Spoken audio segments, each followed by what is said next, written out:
Frances Cairncross. I'm the head of Exeter College, one of the constituent colleges of the University of Oxford.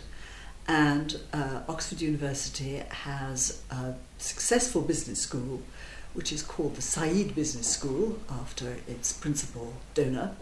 And I have with me somebody who has just stepped down as Dean of that school, Professor Colin Mayer, who is the Peter Moores Professor of Management Studies at the Business School, and who has wide experience of finance, of industrial studies, of company studies.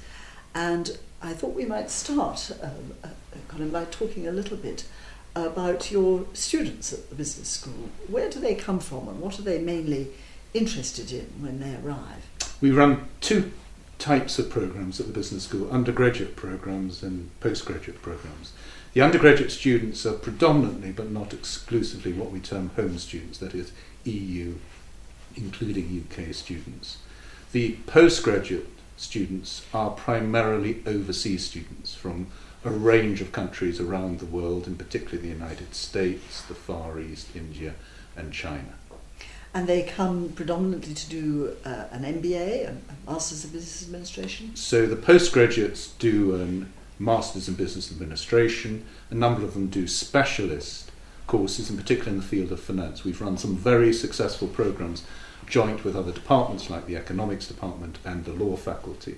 And a number of students come to those programs as well as the MBA.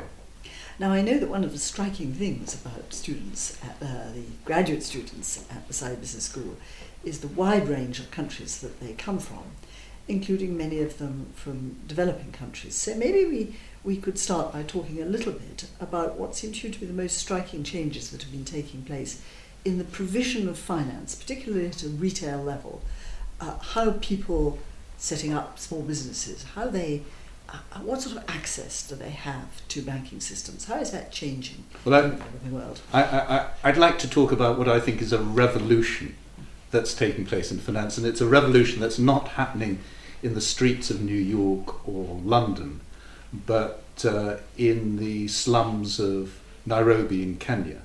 And that is what is termed mobile banking. And what mobile banking is the use of mobile phones to provide banking services.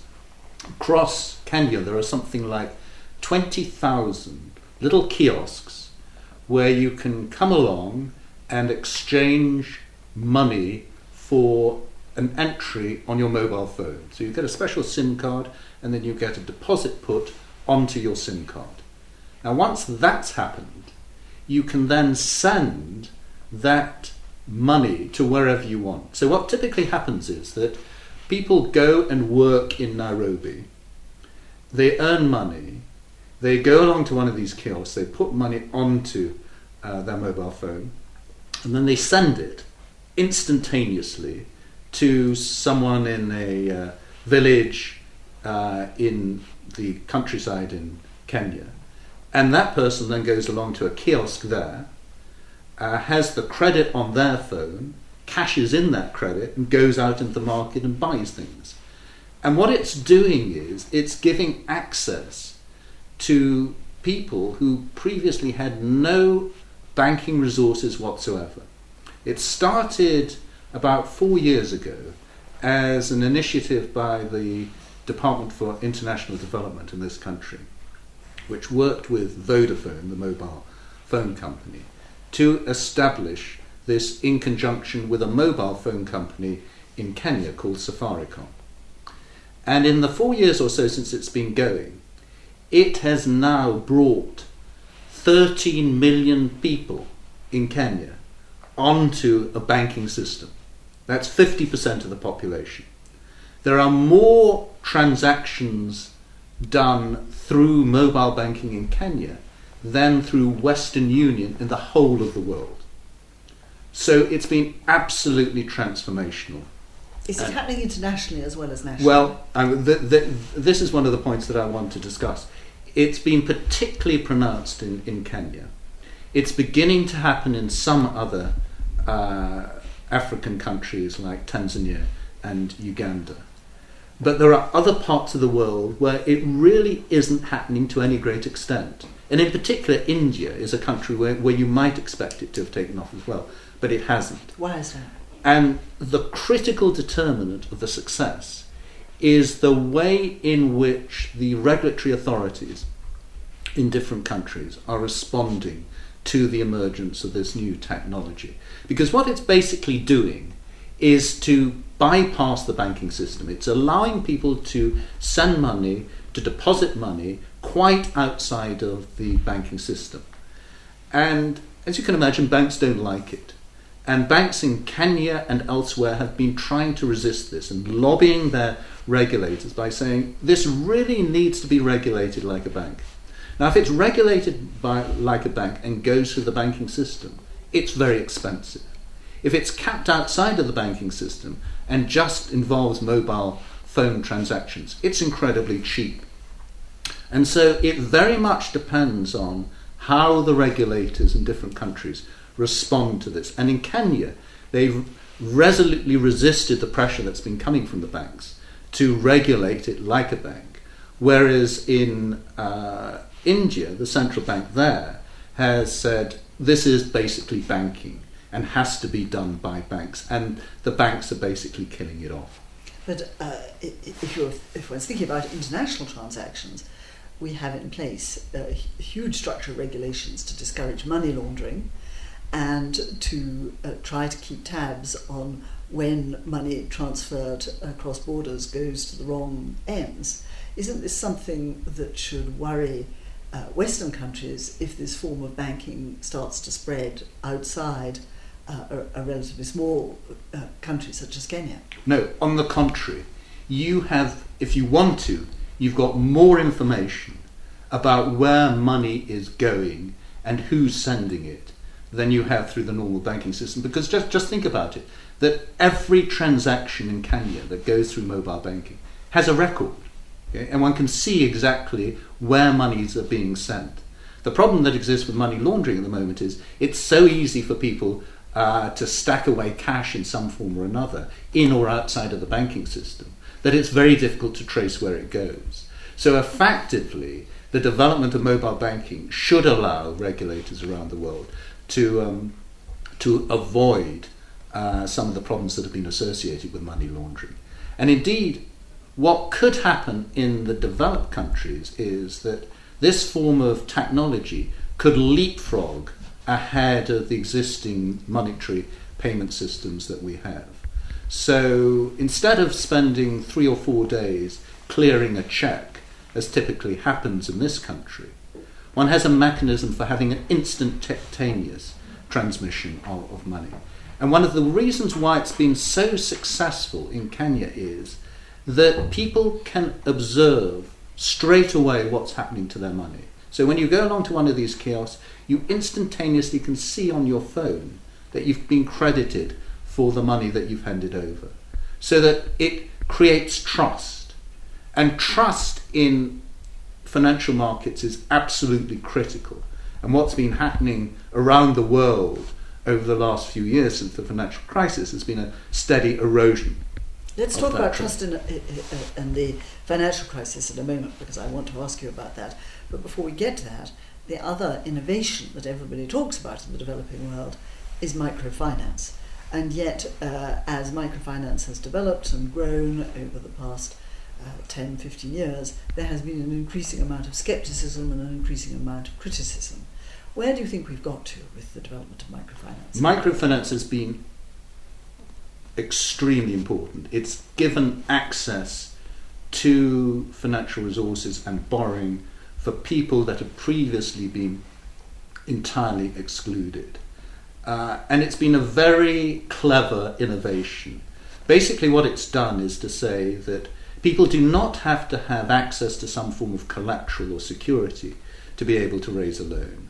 What people can do when they work together in groups is to essentially insure each other and ensure that there's a pressure to perform and repay loans. Now, that has allowed, in particular, women in developing countries to gain access to finance in a way which was inconceivable 15 or 20 years ago. But these processes have also had problems associated with them. And in particular, the way in which this savings in and borrowing microfinance works is through exerting social pressure on those who are participating in those loans to repay. And what has tended to happen is that in some circumstances the social pressures have been excessive. And what we've been observing and what's been reported quite widely recently are examples of people literally just getting up and leaving the communities that they were part of because they were so concerned about what was happening, or indeed, in some cases, committing suicide. Now, what has been driving this is that essentially microfinance has been too successful. It started off as being very small scale. It still, for the most part, is small amounts of lending that's being done, typically $100 on average in India, sometimes a bit more. But increasingly, financial institutions in developed countries have become interested in and regarded it as a potential profitable investment. And that's put a lot of pressure on the microfinance institutions to raise their returns on the loans that they're making. So in some cases, the cost of borrowing has gone up, and there's been a view that it's almost become usury rates of lending and extortionate in terms of what people are able to repay. So that there are concerns that while it's been important in terms of allowing the development of borrowing, it's not really meeting the needs of the poorest people around the world in terms of what they seek to do. Now, in cases where it helps people to develop enterprises, then it's been important.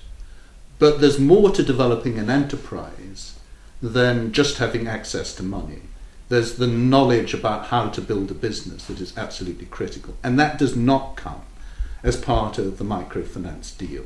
So it's very different, for example, from venture capital finance in Silicon Valley, where what those who are providing finance also do is to provide expertise and knowledge as to how to establish business.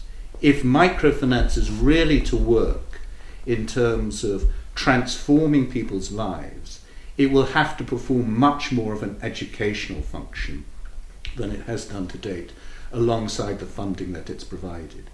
And in that regard, mobile banking is particularly exciting, because what it's doing is saying, let's put the emphasis not so much on borrowing, on people getting into debt, but how they can accumulate savings and how they can therefore develop the resources to make current and future consumption decisions.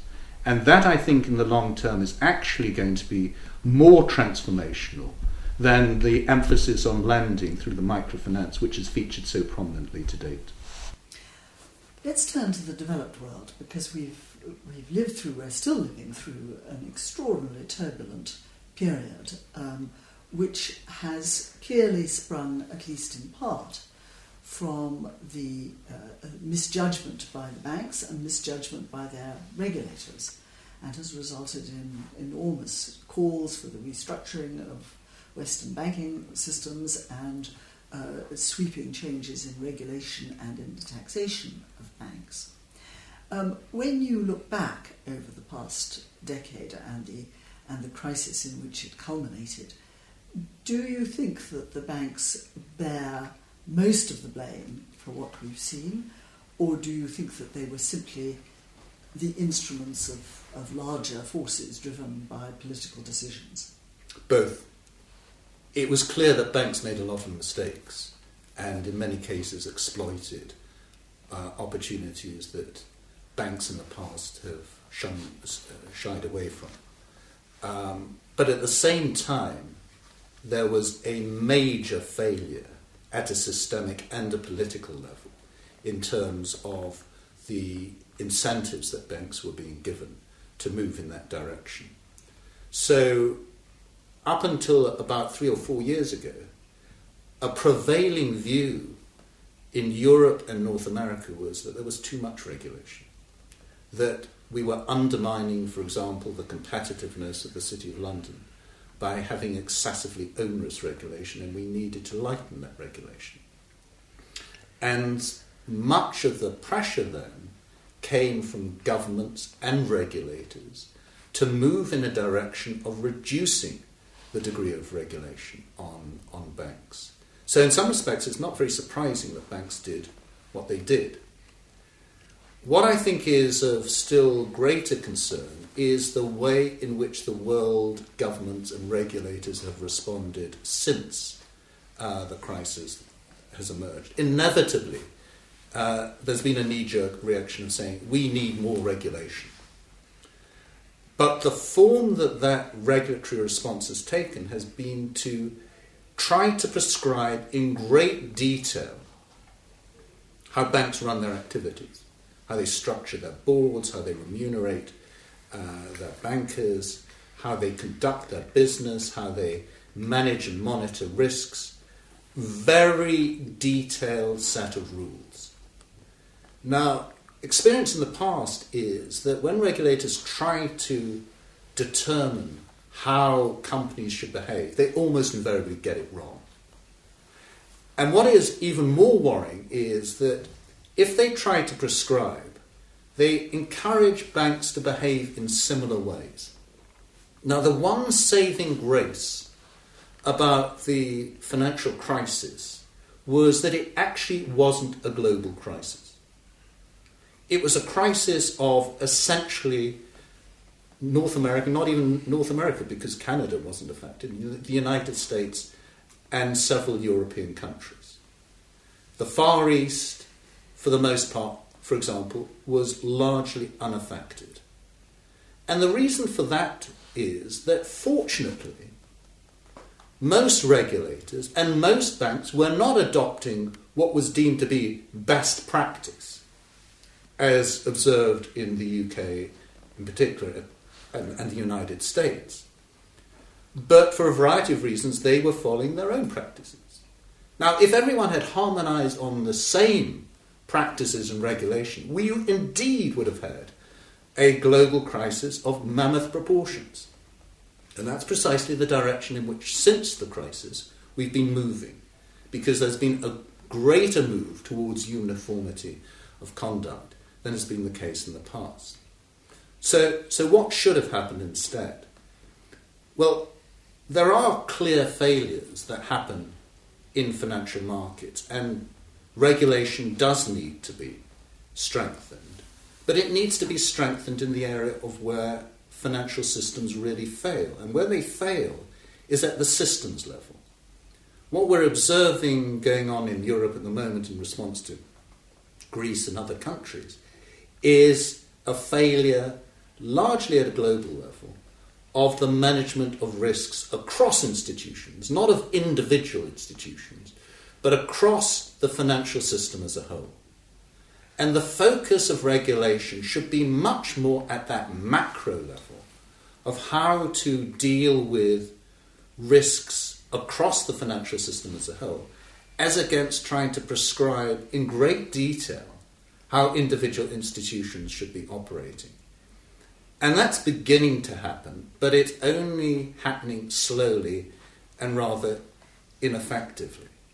So to give you one illustration, the Bank for International Settlements in Basel sets the capital requirements for banks around the world, and it's been advocating increased levels of capital reserves, which is absolutely right. That is critical to avoiding a recurrence of the failures that have happened in the past. But many people feel that what is being put forward is inadequate. It's not at a sufficiently high level, and it's not also addressing some of the key distortions that drove banks in the direction of taking too many risks. I'll give you one illustration. Tax systems in every country around the world encourage not just banks but companies to use debt rather than equity. Okay?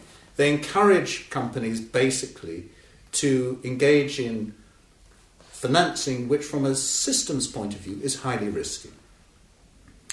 And that means that there is a natural tendency for banks and other companies to try and minimise the amount of equity that they hold. Equity is very important in terms of providing a cushion to the financial system.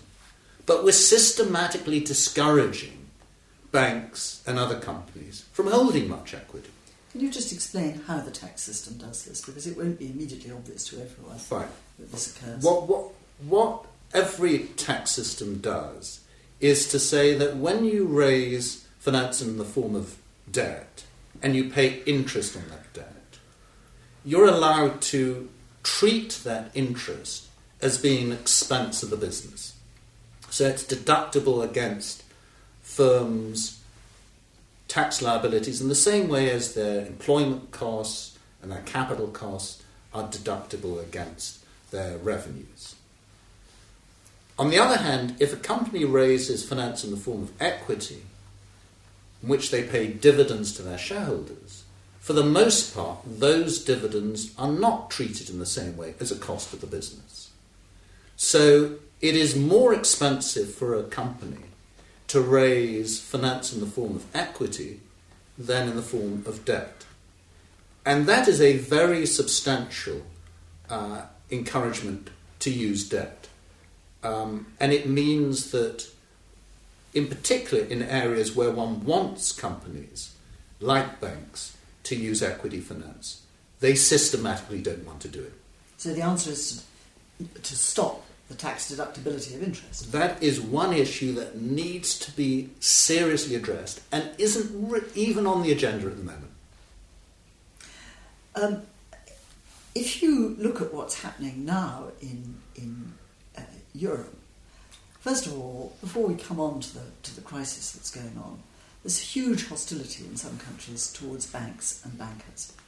And the catchword for a lot of people has been bankers' bonuses, fat cats. This is about the way in which senior bankers are seen to be continuing to reward themselves after the damage that the banking crisis has already caused.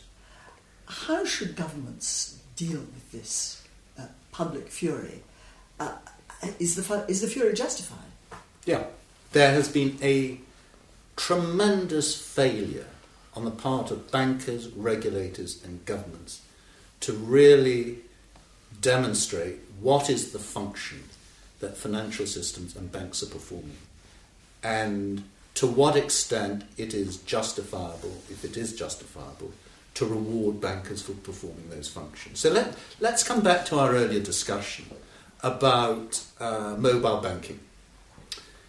A fundamental function that people argue that banks perform is in terms of payments, allowing people to make payments, to store money in the form of deposits.